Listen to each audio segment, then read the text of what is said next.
ভারতে গ্রেপ্তার হওয়া শরীফ ওসমান হাদির প্রধান দুই হত্যাকারীকে দেশে ফিরিয়ে আনতে পররাষ্ট্র ও স্বরাষ্ট্র মন্ত্রণালয় থেকে চেষ্টা চালানো হচ্ছে বলে জানিয়েছেন স্বরাষ্ট্রমন্ত্রী সালাউদ্দিন আহমেদ। সোমবার দুপুরে কক্সবাজার জেলা প্রশাসনের আয়োজনে আইনশৃঙ্খলা বৈঠক শেষে সাংবাদিকদের একথা জানান স্বরাষ্ট্রমন্ত্রী।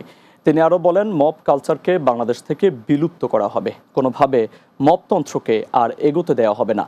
পাশাপাশি বিশ্বের দীর্ঘতম সমুদ্র সৈকত কক্সবাজারের প্রাকৃতিক সৌন্দর্য রক্ষায় সমুদ্র লাগোয়া সকল অবৈধ স্থাপনা 1 সপ্তাহের মধ্যে উচ্ছেদ করার নির্দেশ দেওয়া হয়।